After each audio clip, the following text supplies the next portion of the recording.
Everyone, আজকেও নতুন একটা ফুল নিয়ে চলে আসলাম। তো আজকের ফুল হচ্ছে সূর্যমুখী।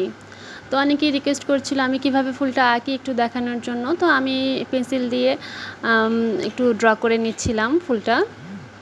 এখানে আমি 3টা ফুল অ্যাড করব, 3টাই একটু ডিফারেন্ট শেপ। আপনারা চাইলে এভাবে ড্র করে করতে পারেন, আবার হচ্ছে সরাসরি পেন্টিংও করতে পারেন। তো এই কাজটা করার জন্য আমি 3 রকমের ব্রাউন কালার তৈরি করে নিয়েছি। একটা একদম ডার্ক, যেটা মাঝে দিয়েছি, একটা একটু লাইট একদম অরেঞ্জি শেডের, সেটা আমি তারপরে দিয়েছি, আর একদম সাইডে দিয়েছি অরেঞ্জের থেকে আর একটু ডার্ক যেটা সেটা। তো এইভাবে আমরা ড্যাপ ড্যাপ করে পুরা গোলটা, সূর্যমুখীর মাঝের যে গোলটা হয় সেটা পুরাটাই আমরা কাভার করে নেব। আর এই ব্রাউন কালারটা আমি বানিয়েছি অরেঞ্জ আর কালো বিভিন্ন পোর্শনে মিশিয়ে। যেটা ডার্ক সেখানে, যেটা একদম ডার্ক মাঝেরটা সেখানে হচ্ছে কালোর পোর্শনটা বেশি ছিল। তারপর অরেঞ্জ যেটা, সেটাতে সামান্য একটু কালো দিয়ে আমি হচ্ছে ব্রাউনটা করে নিয়েছি। তো তারপর এই যে পাতার পাপড়ির কাজ হচ্ছে। তো সূর্যমুখীর পাপড়িতে আমি একদম হলুদ আর ব্রাউনের একটা শেপ দিয়ে শেড দিব। ডিটেলিংয়ের কাজটা এখানে একসাথেই হয়ে যাবে, যেহেতু হচ্ছে কোনো শার্প লাইন রাখবো না, একটু ব্লেন্ড করে দিয়ে ডিটেলিংটা করব। তো একসাথেই করে ফেলবো। আর এই কাজটা করার জন্য আমি একটা মপ ব্রাশ নিয়ে নিয়েছিলাম। প্রথমে আমি 0 সাইজের মপ ব্রাশটা ইউজ করছিলাম, তো পরে ভাবলাম না, 0 সাইজেরটা দিয়ে অনেক বেশি সময় লাগছে। তারপর আমি 2 সাইজের যে মপ ব্রাশটা সেটা ইউজ করেছি। এই কাজটা করার জন্য এই ব্রাশটা একদম বেস্ট। খুব সুন্দরভাবে শেপ এবং শেড দুটোই সুন্দরভাবে দেওয়া যায় এটা দিয়ে। তো অনেকেই জিজ্ঞাসা করেন আমি কি কালার ইউজ করি। আমি সবসময় অ্যাক্রামিন কালার ইউজ করি, তবে কিছু কিছু ক্ষেত্রে অ্যাক্রালিকও ইউজ করি প্রয়োজন অনুসারে। তো এখানেও আমি কালারগুলো নিজেই তৈরি করে নিয়েছি। এখানে হচ্ছে তিনটা শেপের সূর্যমুখী অ্যাড করেছি।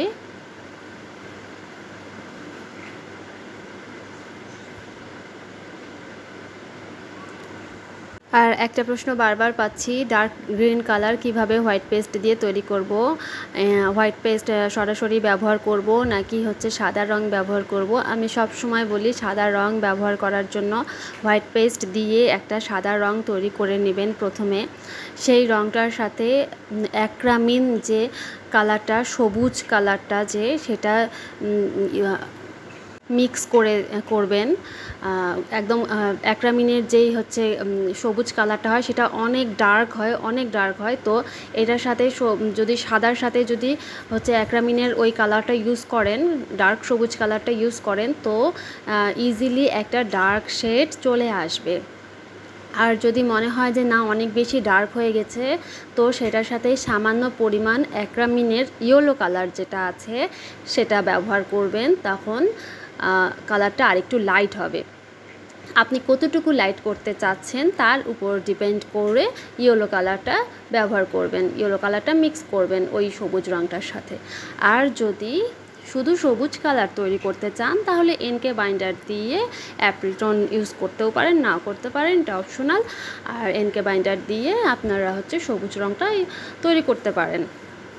এটা অনেক ডার্ক হয় অ্যাক্রামিনের যেই কালারটা। তো হচ্ছে এই যে এখানে আমি যে ডালপালার জন্য যেই কালারটা ইউজ করেছি সেটা একটা ডার্ক সবুজ, এরকমই হয়।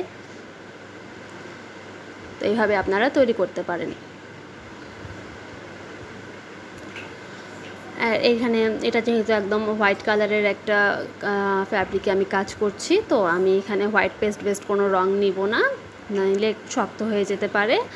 আমি হচ্ছে একদম পাতলা একটা রং নিয়েছি, রং নিয়ে এই কাজটা করছি, সবুজের কাজটা করছি।